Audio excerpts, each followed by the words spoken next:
On a crisp autumn morning at Chicago O'Hare International Airport, Robert Chen adjusted his navy blue tie and checked his boarding pass one last time. As a seasoned corporate executive with over 2 decades of experience, he was used to early morning flights and the familiar routine of first-class travel.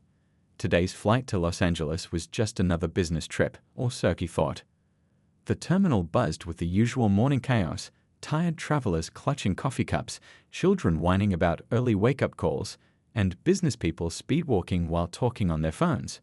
Robert walked calmly through it all, his well-worn leather briefcase in one hand and a newspaper tucked under his arm. At 42, he carried himself with quiet confidence, earned through years of climbing the corporate ladder despite the countless obstacles he'd faced as a black man in corporate America.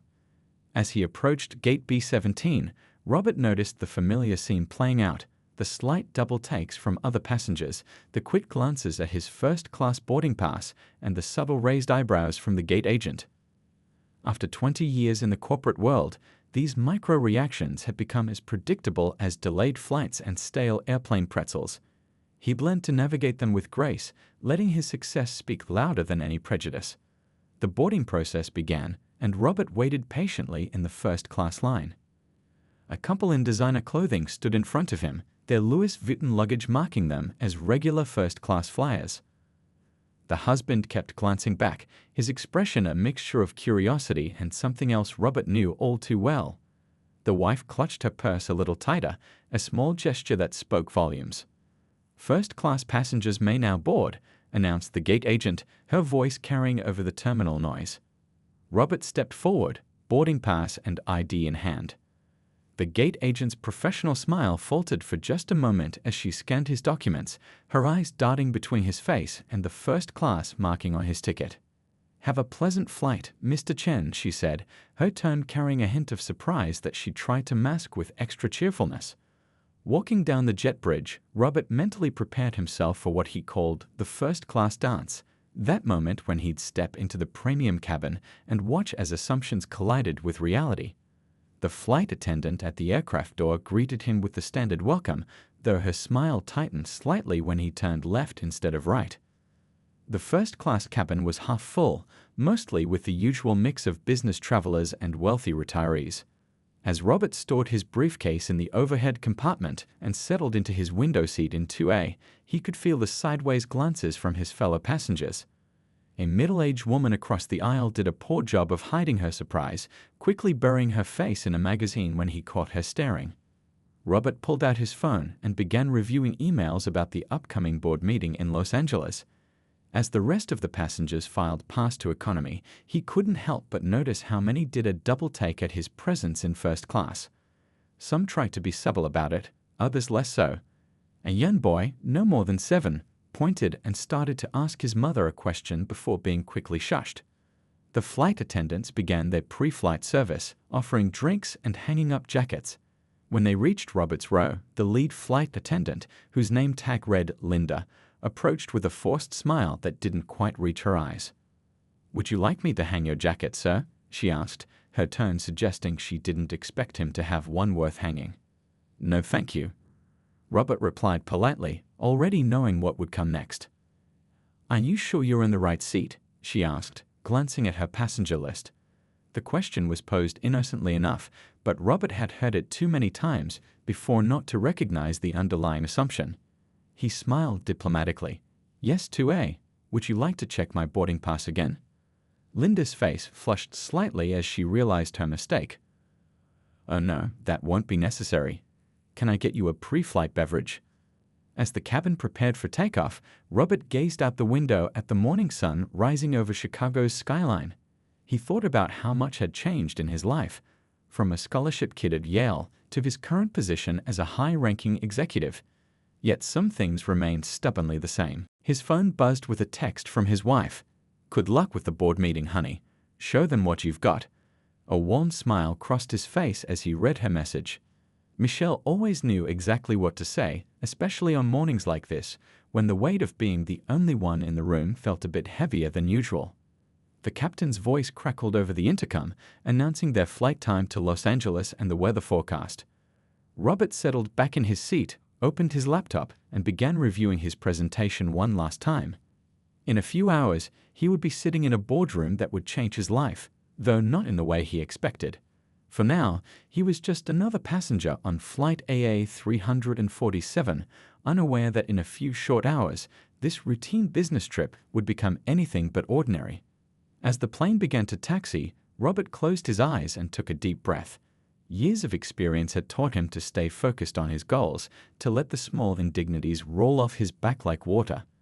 Little did he know, this flight would test that philosophy in ways he never imagined, and the events about to unfold would ripple far beyond his personal experience, touching lives and changing perspectives across an entire industry. The flight had reached its cruising altitude when the beverage service began. Robert Chen was deeply focused on his presentation slides, occasionally making notes in the margins of his printed handouts. The gentle hum of the engines and quiet murmur of conversations created the familiar white noise of air travel. Flight attendant Patricia Walker pushed her cart down the aisle of first class, her perfectly manicured nails and crisp uniform reflecting her 15 years of experience. She'd served countless executives, celebrities, and wealthy passengers, yet something about Robert made her uncomfortable, a feeling she didn't care to examine too closely. "Would you like some coffee, sir?" Patricia's voice carried a slight edge that most passengers might miss, but Robert had developed a keen ear for these subtle tones over the years. "Yes, please." Black with one sugar, Robert replied without looking up from his work, maintaining his usual professional demeanor. He'd learned long ago that in situations like these, the best response was calm politeness. Patricia's hand trembled slightly as she poured the coffee, whether from nervousness or something else, only she knew. The hot liquid streamed into the airline-branded cup, steam rising in delicate swirls. Then, as she extended her arm to hand him the cup, something went terribly wrong. The scalding coffee didn't just spill, it seemed to leak from the cup, arcing through the air in slow motion before splashing across Robert's face and expensive charcoal suit. The burning sensation was immediate and intense, causing him to inhale sharply through clenched teeth. "Oh," Patricia exclaimed, her tone carrying more surprise than concern. "How clumsy of me." She grabbed a thin paper napkin and held it out, making no real effort to help clean up the mess she'd created. The other passengers in first class fell silent. A businessman across the aisle lowered his newspaper to watch the scene unfold. An elderly couple in the row ahead turned around, their faces a mixture of shock and something that looked suspiciously like satisfaction. Robert sat perfectly still, hot coffee dripping from his chin onto his ruined suit. Years of boardroom negotiations had taught him the power of measured responses. He reached for his own napkin and carefully dabbed at his face, the burning sensation growing more intense by the second. "I'll need the first aid kit," he said calmly, his voice steady despite the pain. "And some cold water, please." Patricia stood frozen for a moment, her face unreadable. "We're experiencing some turbulence. I'll have to wait until the seatbelt sign is off." The air was perfectly smooth, and the seatbelt sign had been off for over an hour. A young woman sitting nearby spoke up. "There's no turbulence. This man needs medical attention." She was already reaching for her call button. The lead flight attendant, Linda, appeared quickly, assessing the situation with experienced eyes. She immediately recognized the severity of the situation, not just the physical injury, but the implications of what had just occurred. "Sir, let me get you to the lavatory," Linda said, her professional training kicking in. "We need to cool these burns immediately." She shot a sharp look at Patricia, who still hadn't moved to help. As Robert stood, coffee continued dripping from his suit jacket. The other passengers watched as he walked dignified to the bathroom, his back straight despite the pain. Some had their phones out, recording the aftermath of the incident. In the age of social media, nothing stayed private for long. Inside the tiny airplane bathroom, Robert finally allowed himself to really look at the damage. His face was red and beginning to swell, his crisp white shirt stained brown, and his $2,000 suit was probably ruined. But it wasn't the physical damage that hurt the most, it was the familiar sting of being treated as less than human. Linda knocked softly on the door. "Sir, I have the first aid kit and some ice packs. May I come in?" For the next few minutes, Linda helped Robert apply burn cream and ice packs while apologizing profusely.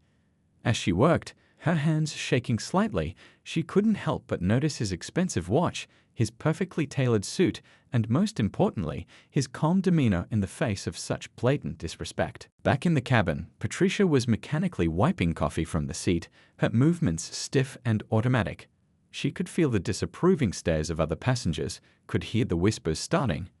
What she didn't know was that her actions were about to have consequences far beyond anything she could imagine. Robert returned to his seat, his face now treated but still red, his suit jacket folded carefully to hide the worst of the stains. He opened his laptop again, trying to focus on his presentation, but his mind kept returning to what had just happened. In a few hours, he would be sitting in a boardroom that would change not just his life, but the lives of everyone on this flight, including Patricia Walker. As the plane continued its journey westward, tension hung in the air like a heavy cloud. The other passengers alternated between stealing glances at Robert and avoiding eye contact altogether. Patricia had disappeared to the galley, leaving her colleagues to handle the rest of the service. But this story was far from over. In fact, it was just beginning to unfold in ways that would soon shock everyone involved. The atmosphere in the first-class cabin remained tense as the flight continued westward. Robert Chen sat quietly in his coffee-stained suit, iced pack pressed against his face, when a flight attendant named Thomas rushed past, his face pale with recognition. He'd been checking his phone during a brief break and had stumbled upon information that made his heart skip a beat. Thomas hurried to the galley where Linda was preparing for the next service round. "Linda," he whispered urgently, pulling up an article on his phone. "You need to see this." His hands shook slightly as he showed her the screen, displaying a corporate announcement from the previous day. Linda's eyes widened as she read the headline: Robert Chen appointed as CEO of Sky Global Holdings, parent company of American Airways. The color drained from her face as she looked at the accompanying photo. It was their first-class passenger in seat 2A, the same man who now sat with burn marks on his face. "Oh my God," Linda breathed, her professional composure cracking. "Does Patricia know?" "Not yet," Thomas replied, glancing nervously toward the back galley where Patricia had been hiding since the incident. "But that's not all. He's not just going to be CEO, he's already been secretly serving on the board for months. Today's board meeting in LA is supposed to be his first official day in charge." The news spread through the crew like wildfire. Flight attendants began passing by Robert's seat more frequently, each trying to get a better look at the man who would soon be running their entire company. Some passengers who had witnessed the coffee incident were now on their phones, presumably having made the same discovery. In the back alley, Patricia finally learned the truth from another crew member. She had to grab the counter for support as the reality of her actions sank in. "I didn't know," she kept repeating, her voice barely a whisper. "I didn't know." Meanwhile, a young passenger named Danny, a social media manager from Seattle, had already posted about the incident. His hands flew across his phone screen as he described what he'd witnessed. "Just watched a flight attendant accidentally pour coffee on a black passenger in first class. Plot twist, he's about to become their CEO. #corporate karma #discrimination. The post was gaining traction rapidly. In the hours since takeoff, what had seemed like a contained incident was transforming into a potential PR crisis. Passengers who had initially ignored or even silently approved of Patricia's behavior were now squirming uncomfortably in their seats, aware they had been witnesses to what might become a major news story. Robert remained focused on his laptop, seemingly oblivious to the growing chaos around him. But he was acutely aware of every whisper, every nervous glance, every sudden offer of assistance from the previously indifferent crew. He'd spent his entire career handling difficult situations with grace. This would be no different. Linda approached his seat again, this time with an entirely different demeanor. "Mr. Chen," she said softly, "I want to personally apologize for what happened earlier. If there's anything at all we can do." Robert looked up from his laptop, his expression neutral. "Thank you, Linda. I appreciate your concern. I would like to speak with the captain when it's convenient." The request sent new waves of anxiety through the crew. Captain Richardson was informed of the situation, and within minutes he had asked his co-pilot to take control while he left the cockpit to speak with their most important passenger. The captain, a veteran pilot with 30 years of experience, made his way to Robert's seat. The other first-class passengers watched with intense interest as the two men spoke in hushed tones. Robert's calm demeanor never wavered, but the captain's face showed increasing concern as their conversation continued. Back in the galley, Patricia was being consoled by her colleagues while simultaneously preparing her resignation letter on her phone. Her hands trembled as she typed, tears threatening to fall. 20 years of service, and in one moment of prejudice, she had likely destroyed her career. What nobody knew was that Robert had no intention of handling this situation the way everyone expected. As he spoke with the captain, he was already formulating a plan, one that would transform this ugly incident into an opportunity for genuine change. The flight was now halfway to Los Angeles, and news of the incident was spreading beyond the aircraft. The airline's social media team had picked up on the trending story, and emergency meetings were being called at headquarters. Corporate communications specialists were being woken up, and PR teams were scrambling to gather information. In Seat 2A, Robert finally closed his laptop and leaned back, closing his eyes. The ice pack had helped reduce the swelling, but his skin still burned, both from the coffee and from the humiliation. Yet his mind was clear. Tomorrow's headlines would undoubtedly tell this story, but they wouldn't tell the whole story, not yet. As the plane began its initial descent into Los Angeles, the tension in the cabin was palpable. Patricia had not emerged from the galley. Linda was continuously checking her phone for news updates, and the other passengers were torn between pretending to sleep and openly staring at the man who had somehow maintained his dignity through it all. Little did any of them know that this flight was about to become a catalyst for change in an industry that desperately needed it. Robert Chen had spent his career breaking barriers and challenging expectations. Now, he had an opportunity to do something even more significant if he could find the right way to handle what happened next. As Flight AA 347 began its descent into Los Angeles, Patricia Walker sat alone in the rear galley, her hands trembling as she scrolled through her phone. Social media was already ablaze with videos and posts about the incident, and her world was crumbling around her. The gravity of what she'd done, and to whom she'd done it, was sinking in with crushing weight. Her colleague Thomas appeared in the galley doorway. "Patricia, you need to see this." He held up his phone, showing her trending news headlines. "Incoming CEO faces discrimination on his own airline." Another read, "Coffee attack. Executive faces racism in first class." Her stomach churned as she saw the numbers of shares and comments growing by the minute. "I never meant," she started, but couldn't finish. The truth was, she had meant it. Not the scolding part perhaps, but the dismissal, the disrespect that had been intentional. Now, looking back at her actions through the lens of revelation, she could hardly recognize herself. Meanwhile, in the main cabin, Linda was dealing with a flood of passenger complaints. The young social media manager, Denny, had shared his video, and now other passengers were coming forward with their own accounts of witnessing the incident. Some who had initially stayed silent were now vocally expressing their outrage, their previous tacit approval of Patricia's behavior conveniently forgotten. "I saw the whole thing," an elderly woman insisted, though she'd been sleeping when it happened. "It was absolutely deliberate." Her husband nodded vigorously beside her, both of them eager to distance themselves from any suggestion of shared prejudice. The flight's Wi-Fi network was buzzing with activity as passengers shared updates and reactions. Corporate headquarters was flooding the crew's phones with urgent messages. The airline's PR team had already prepared 3 different press releases, none of which they could finalize until they knew how Robert Chen planned to handle the situation. In first class, Robert continued reviewing his presentations for the board meeting, outwardly calm despite the chaos swirling around him.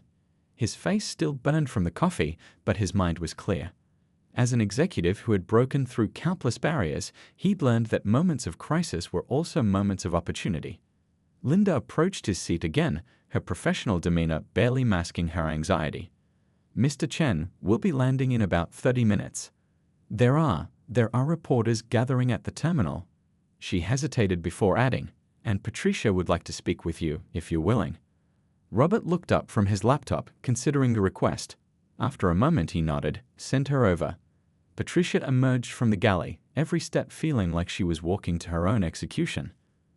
Other passengers watched with undisguised interest as she made her way to Robert's seat. Her crisp uniform felt suffocating now, her confident posture replaced by the slump of someone who knew they'd made an unforgivable mistake. "Mr. Chen," she began, her voice barely above a whisper, "I want to apologize." She stopped, fighting back tears. "I've spent 20 years in this uniform, and today I betrayed everything it's supposed to represent." Robert studied her carefully. In Patricia's face, he saw something beyond simple fear of consequences. He saw recognition. Recognition of her own prejudices, of the weight of her actions, of the person she'd allowed herself to become. "Why did you do it?" he asked quietly, his tone more curious than accusatory. Patricia's prepared speech crumbled. I don't know," she admitted, then corrected herself. "No, that's not true.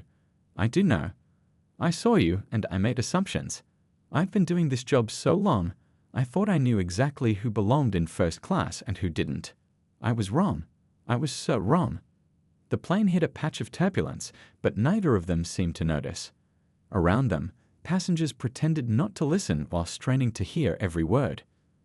20 years is a long time to build a career, Robert said thoughtfully. It's also a long time to build habits, good and bad. He paused, considering his next words carefully. What matters now is what you're going to do with this moment. Patricia blinked, confused. She'd expected anger, demands for her termination, perhaps even threats of legal action. Instead, she was being offered what exactly? "I don't deserve a second chance," she said, voicing what everyone else was thinking. "Maybe not," Robert agreed. "But this isn't just about you anymore.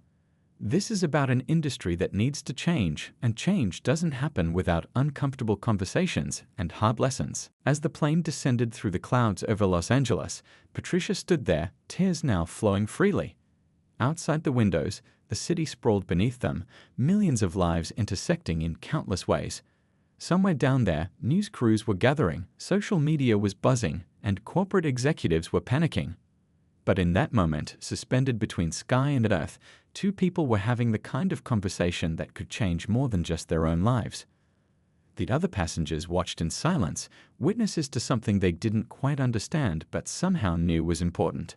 The landing gear deployed with a thud, bringing everyone back to reality. Patricia quickly wiped her eyes and returned to her position for landing. But something had shifted in the atmosphere of the cabin. The tension was still there, but it had transformed into something else, something that felt almost like hope.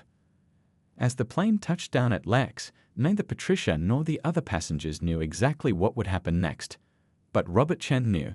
He had spent his entire career turning obstacles into opportunities, and this would be no different.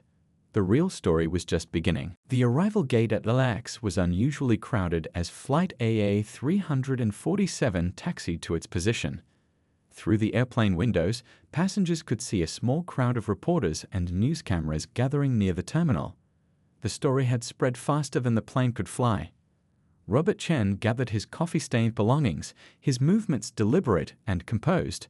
His phone had been buzzing nonstop with messages from board members, PR teams, and his wife Michelle. Everyone wanted to know how he planned to handle this situation. "Mr. Chen," Linda approached one final time, "security is ready to escort you through a private exit to avoid the media." Robert shook his head. "No, thank you. I'll be exiting with everyone else." His response surprised not only Linda, but the other passengers who had been listening. In their experience, executives usually rush to avoid any public confrontation. As the plane door opened, Patricia stood at her post, her uniform perfectly straight, but her confidence shattered. She kept her eyes down as passengers filed past her, some shooting angry glares, others pretending she didn't exist. When Robert approached, she barely breathed. "Remember what we discussed," he said quietly as he passed. "This isn't the end of your story." The terminal was buzzing with activity. Phones came out immediately as Robert emerged, his burned face and stained suit telling their own story. But instead of hurrying past the waiting reporters, he stopped. The crowd fell silent, cameras rolling. "Mr. Chen, what are your thoughts about the incident?" one reporter called out. "Will you be pressing charges?" shouted another. Robert adjusted his tie and faced the cameras directly. "Today, something unfortunate happened on my flight to Los Angeles. But what's more unfortunate is that this type of incident happens every day to people who don't have the protection of a corporate title or media attention." The reporters leaned in closer, sensing this wasn't going to be the angry tirade they'd expected. As the incoming CEO of Sky Global Holdings, I could easily call for immediate termination or legal action, but that would be a missed opportunity. He paused, letting his words sink in. Instead, I'm announcing the creation of the Flight Equality Initiative, a comprehensive program to address unconscious bias in our industry. Behind him, other passengers from the flight had stopped to listen, including Danny, the social media manager who'd first shared the story online. His fingers flew across his phone, live-tweeting every word. The flight attendant involved will not be fired, Robert continued, causing a ripple of surprise through the crowd. Instead, she will be working directly with our new initiative, sharing her story and helping us understand how deeply rooted biases can affect our actions. In the terminal, Patricia watched the impromptu press conference on a TV screen, tears streaming down her face. She had expected public humiliation and unemployment. Instead, she was being offered a chance to be part of the solution. Robert's phone buzzed again. The board members were waiting, but he wasn't finished. This incident isn't just about one flight attendant or one airline. It's about acknowledging that we all have work to do. Starting today, Sky Global Holdings will be implementing mandatory bias training for all employees, from the boardroom to the cabin crew. We'll be partnering with civil rights organizations to develop new industry standards for inclusive service. The reporters scrambled to ask follow-up questions, but Robert held up his hand. I have a board meeting to attend, but I want to leave you with this thought. Sometimes the worst moments can lead to the best opportunities for change if we're brave enough to seize them. As he walked away from the media scrum, his phone rang again. It was Michelle. I saw the press conference, she said. You're turning this into something positive, aren't you? Someone has to, he replied, heading toward the executive parking lot where a car was waiting. And I'm in a position to do it. Back in the terminal, the story was already evolving. Social media posts that had started with #coffeeattack were now trending with #flightquality. Patricia's tearful face appeared on news channels alongside Robert's press conference footage. The airline's PR team was frantically rewriting their press releases, trying to catch up with their new CEO's unexpected approach. Board members were divided, some worried about the costs of the new initiative, others impressed by Robert's leadership in crisis. By evening, what had started as a story of discrimination had transformed into something else entirely. News anchors debated the effectiveness of Robert's response, civil rights leaders praised his innovative approach, and industry experts predicted this could set a new standard for corporate crisis management. In his hotel room that night, Robert finally had a moment to properly clean and treat his burns.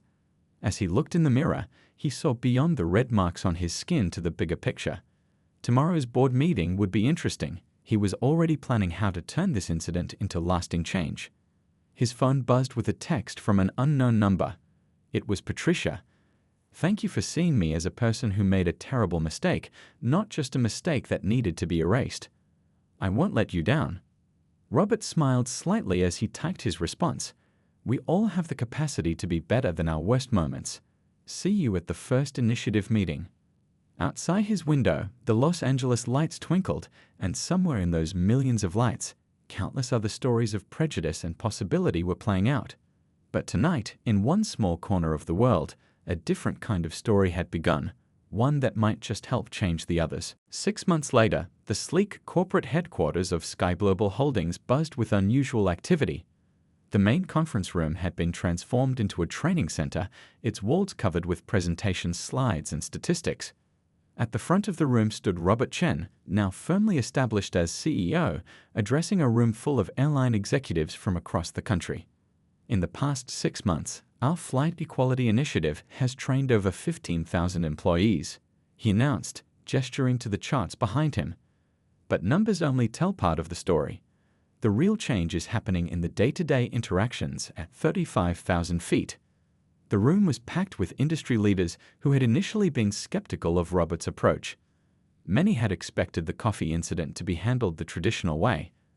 A quiet firing, a public apology, and business as usual. Instead, they were witnessing something revolutionary. Patricia Walker stood near the back of the room, her uniform crisp as ever, but her bearing different now.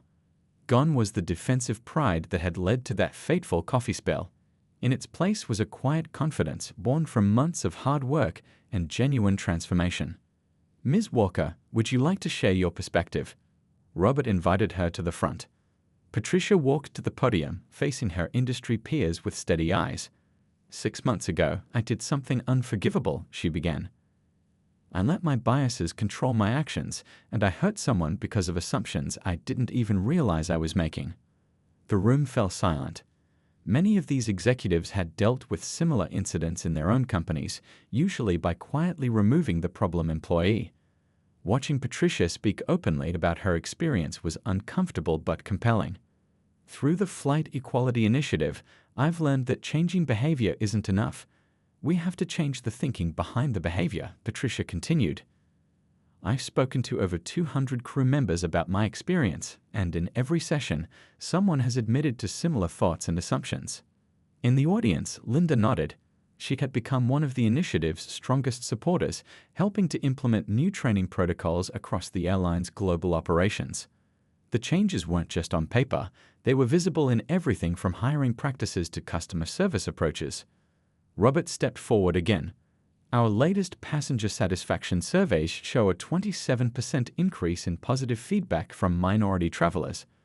But more importantly, our employees report feeling more equipped to recognize and challenge their own biases." The presentation screens displayed testimonials from crew members and passengers.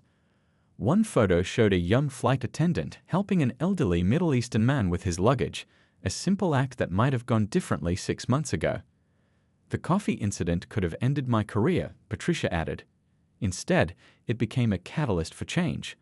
We're not just avoiding discrimination, we're actively creating an environment of inclusion." After the presentation, executives gathered in small groups, discussing how to implement similar programs in their own companies. The incident that had once threatened to become a PR nightmare had transformed into a model for industry-wide change. In his office later that day, Robert reviewed the latest initiative reports with his team. The numbers were encouraging. Complaints about discriminatory treatment had dropped significantly, employee satisfaction was up, and the airline's reputation had actually improved. "Tomorrow's training session is overbooked again," his assistant mentioned. "We've had requests from 3 other airlines to observe our methods." Robert smiled, remembering that painful day 6 months ago. The burns had healed, but the lesson remained. Sometimes the worst moments could lead to the best opportunities for change. His phone buzzed with a message from Michelle, saw the news coverage of today's presentation. "You're really changing things, honey." Indeed, things were changing. The Flight Equality Initiative had expanded beyond its original scope, now including partnerships with universities and civil rights organizations. They were developing new industry standards for inclusive service, and other companies were taking notice. Patricia knocked on his office door. "Mr. Chen, the new training materials are ready for review." "Come in," he said, "and please, after 6 months, I think you can call me Robert."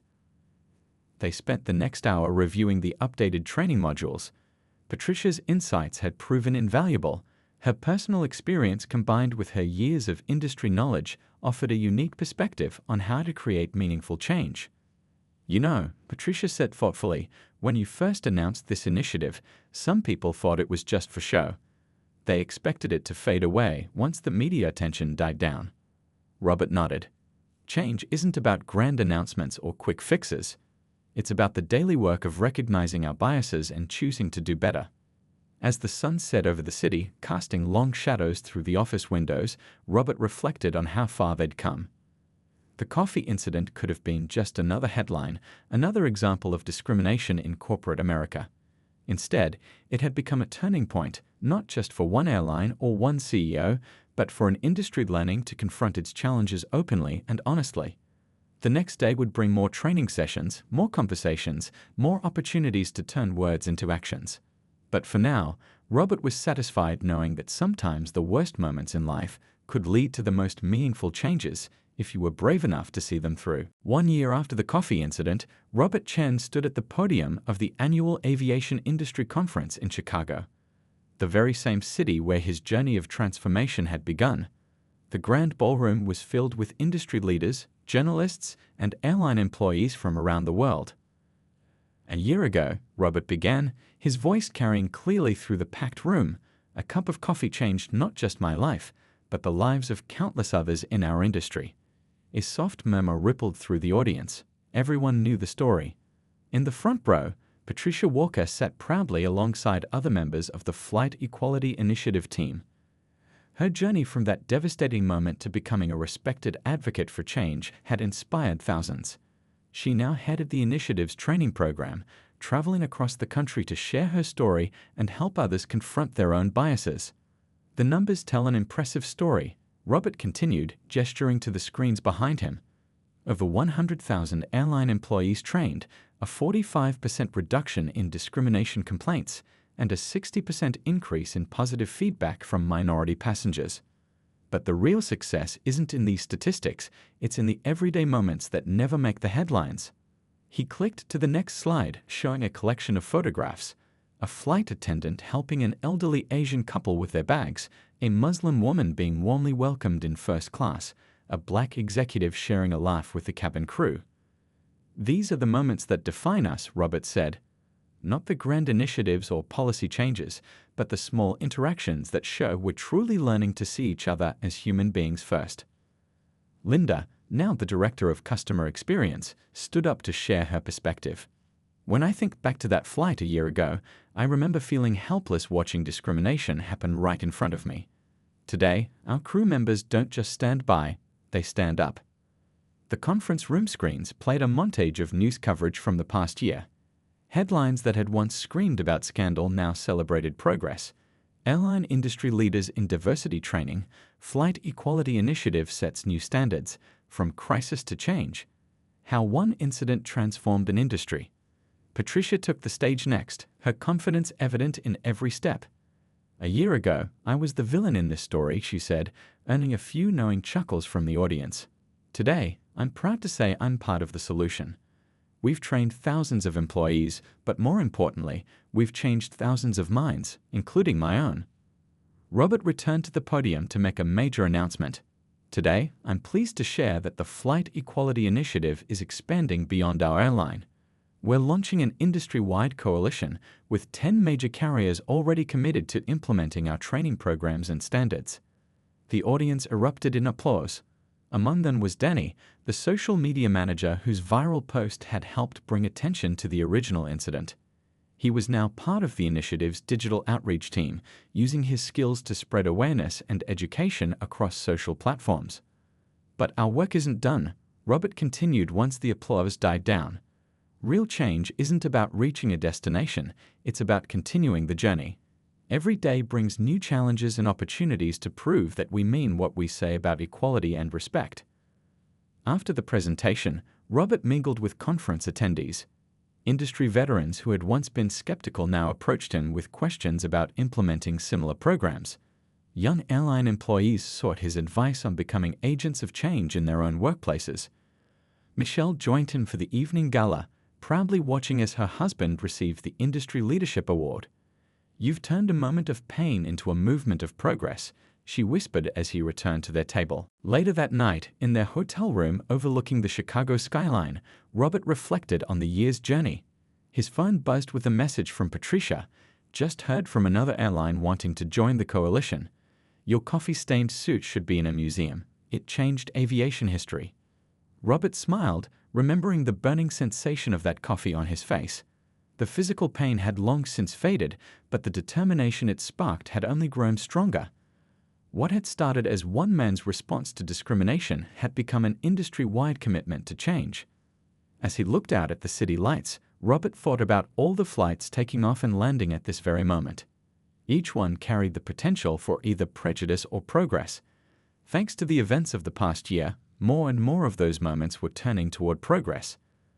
The next morning, as he boarded his flight home, Robert noticed something different. The diverse mix of passengers in first class didn't draw a single raised eyebrow. The crew moved through the cabin with genuine warmth toward everyone. It wasn't perfect, change never is, but it was real progress. As the plane took off, Robert ordered a coffee. The flight attendant served it with a smile, and not a drop was spilled. Sometimes, he thought, the biggest changes start with the smallest moments. You just have to be brave enough to turn them into opportunities for something better.